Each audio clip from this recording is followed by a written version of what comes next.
मैं जुल्करनैन शेख इस वक्त मौजूद हूँ कज़ाफ़ी स्टेडियम में और पाकिस्तान सुपर लीग के हवाले से कई बातें सामने आ रही हैं जिनको लेकर मतलब मुख्तलिफ आ रही है। सबसे पहले तो बात हो रही है रिजवान की। रिजवान की टीम मुल्तान सुल्तान बिल्कुल नीचे चली गई है और लग नहीं रहा उनका कुछ चांस है कि वो अभी पाकिस्तान सुपर लीग के अंदर जो टॉप 4 टीम्स हैं उनमें जाएँ। दो लोग जो है, बाबर की टीम और रिजवान की टीम, उनकी परफॉर्मेंस को लेकर बहुत ज़्यादा चहमगोइयाँ हो रही हैं और ये कहा जा रहा है कि ये तो वो दो प्लेयर हैं जो सीनियर मोस्ट प्लेयर हैं, जो कप्तान रह चुके हैं, जो पाकिस्तान टीम की कप्तानी एक अरसे तक कर रहे हैं। और ये पाकिस्तान सुपर लीग में अगर हम एक मकसद ये कहते हैं कि पाकिस्तान सुपर लीग का मकसद है कि हम नए प्लेयर्स को एक के साथ सीनियर्स का ड्रेसिंग रूम शेयर करते हैं और सीनियर्स जो है वो उनको सिखाते हैं, तो फिर क्या सिखाते हैं उनको, क्या सिखाते हैं? अगर रिजवान कल के 44 मिला लूँ तो मैं 350 रन बनाने के साथ पाकिस्तान सुपर लीग के सबसे टॉप बैटर हैं, तो रिजवान की टीम कहाँ पे है? वो सबसे नीचे है, बिल्कुल पॉइंट्स टेबल पर नीचे है। सो ये साइंस जो है वो हमें बहुत ज़्यादा समझनी होगी कि क्या पाकिस्तान टीम के अंदर जो हम बात करते हैं ना, किस दौर में ये बात एक कहें ना इस अंदाज में बताई जाती थी कि आप अगर टीम के लिए खेल रहे हैं और आपने 10 रन बनाए और टीम को मैच जितवाया तो मकसद तो वही जितवाने का। और अगर आप टीम के लिए नहीं खेल रहे और आप सेंचुरी स्कोर कर रहे हैं तो आप सेंचुरी को क्या करना है जब टीम ही हार रही है। सो रिजवान की टीम मुल्तान सुल्तान अब पाकिस्तान सुपर लीग की किसी कैलकुलेशन में नहीं रही। दूसरी तरफ पाकिस्तान सुपर लीग के अंदर जो एडमिनिस्ट्रेटिव सेंस में तब्दीलियाँ की गई, ऑपरेशनल सेंस में, एडमिनिस्ट्रेटिव मैं बात गलत कह गया हूँ, ऑपरेशनल सेंस में, कि मुल्तान और कराची का मैच जो लाहौर आया अब इस पर भी वो वेला शुरू हो गया।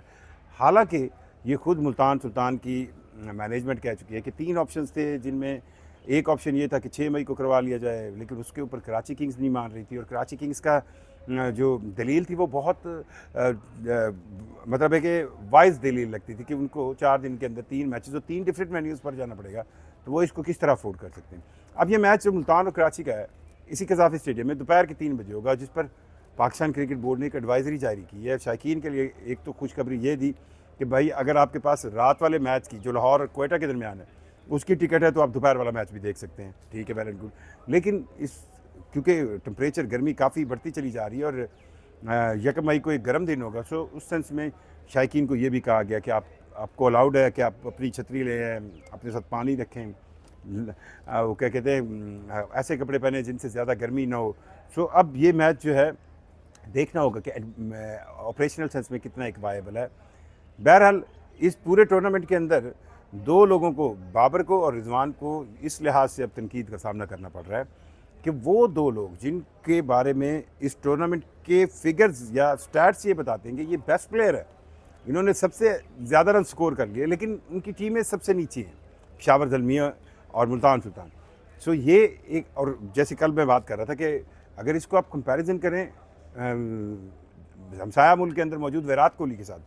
विराट कोहली इस वक्त टॉप स्कोरर हैं इंडियन प्रीमियर लीग के और उनकी टीम भी जो है वो पॉइंट्स टेबल पर सबसे ऊपर है। सो इस लिहाज से ये चीज़ें जो है वो समझने की कोशिश होगी कि जब भी आपको खेलना है आपको टीम के लिए खेलना है। बहरहाल पाकिस्तान सुपर लीग के अंदर अब जो टीमें 4 उभर रही हैं, एक तो बिल्कुल अभी तक शिकस्त का उन्होंने मुँह ही नहीं देखा, वो है इस्लामाबाद यूनाइटेड। वो कहते हैं ना बड़ी कूल काम सुकून से वो कैलकुलेशन करके आते हैं, डे के मुताबिक खेलते हैं। आज भी उनका एक इम्पॉर्टेंट मैच है लाहौर कलंदर के साथ। अगर इस्लामाबाद यूनाइटेड लाहौर कलंदर के साथ ये मैच भी जीत जाती है तो अब देखें उनकी जो विनिंग सेंस है वो बढ़ती चली जाएगी। और लग ऐसे रहा है कि यार उनको इस टूर्नामेंट के अंदर, इस पूरे पाकिस्तान सुपर लीग के अंदर मौजूद कोई टीम भी जो है हराने की सलाहियत ही शायद नहीं रखती। उन्होंने टीम की जो टीम का है ना बैलेंस इतनी रखी है, फिर टीम का मोरल बहुत रखा है, फिर ड्रेसिंग रूम में भी उनके मामला बहुत अच्छे हैं। मुल्तान सुल्तान को इस दफ़ा हर लिहाज से मेरा ख्याल है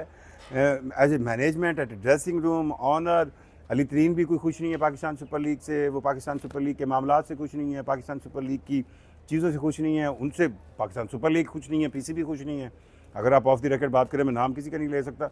तो पीसीबी कहता है कि जाएँ ओपन बिड में आकर, आपको इतनी टीम चुभती है छोड़ दें, हमारे पास बहुत सारे लोग हैं जो ये टीम खरीद सकेंगे। और अब ये भी हकीकत है कि पाकिस्तान सुपर लीग की वो 5 टीमें जिनमें कराची किंग्स, लाहौर कलंदर, इस्लामाबाद यूनाइटेड, क्वेटा ग्लैडिएटर और पेशावर ज़ल्मी, ये वो 5 लोग हैं जब पाकिस्तान के अंदर इस लीग की किसी टीम को कोई ख़रीदने के लिए नहीं आ रहा था। ये वो लोग हैं जिन्होंने बहुत बड़ा रिस्क लिया, उस वक्त इस रिस्क को लिया। और मैं ओन करूँगा कराची किंग्स के मालिक सलमान इकबाल की इस बात को कि जब ये लीग वो ख़रीद रहे थे और जितने पैसों में उन्होंने ख़रीदी थी, लोग उनसे कहते थे कि यार ये कितने पैसे लगाए, उनकी कंपनी खुद कहती थी कि इतने पैसे में इतनी महंगी कराची किंग्स खरीदी। फिर ये लीग बनी और जब इसकी शक्ल निकल आई तब मुल्तान सुल्तान आई, और मुल्तान सुल्तान को डायरेक्टली अली तरीन या उनकी कंपनी ने नहीं ख़रीदा था, एक और कंपनी थी जिसने ख़रीदा था। वो कंपनी एक सीज़न के बाद डिफ़ॉल्ट कर गई और इसको फिर पाकिस्तान क्रिकेट बोर्ड ने खुद ओन कर लिया था इस टीम को। सो उस टीम को दोबारा मुल्तान सुल्तान ने ख़रीदा और उस वक्त कल भी ये बात हो रही थी कि $5.2 मिलियन पर ईयर सेंस में इसकी स्टैंडर्ड प्राइस फिक्स की थी पाकिस्तान क्रिकेट बोर्ड ने, लेकिन उस स्टैंडर्ड प्राइस से भी ऊपर जाकर $6 मिलियन से ज़्यादा देने का जो फैसला था वो खुद मुल्तान सुल्तान के इन मालकान का था। बहरहाल पाकिस्तान सुपर लीग के अंदर ये एक पैरेलल मसला ज़रूर चल रहा है। परफॉर्मेंस सेंस में मुल्तान सुल्तान सबसे नीचे है, उनके मैनेजमेंट के भी इशू हैं, लेकिन पाकिस्तान सुपर लीग में अगर कोई आपको बहुत सुकून की टीम नज़र आ रही तो वो इस्लामाबाद यूनाइटेड है। चांस ज़रूर है रिजवान के पास, अगर वो तीनों मैच बड़े मार्जिन से जीते, ये वही सिचुएशन आ जाती है अक्सर पाकिस्तान टीम कहती है ना कि अगर फ़लाँ को हराए, फ़लाँ से जीते, फ़लाँ पे ये करे, तब अल्लाह करके हमारी बारी आती है। तो ये हो सकता है, लेकिन इसके बहुत कम चांसेस हैं।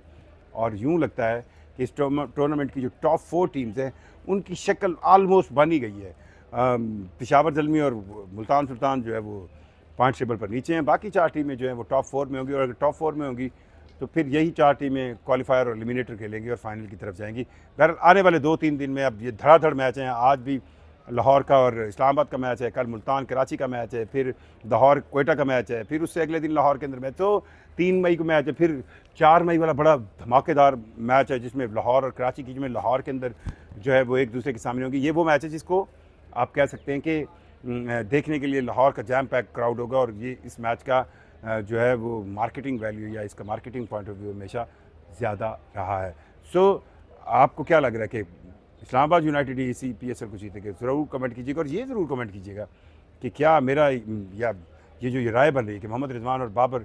दोनों इंडिविजुअल सेंस में तो रिजवान ने बड़े स्कोर कर लिए लेकिन टीमें परफॉर्म नहीं कर रही,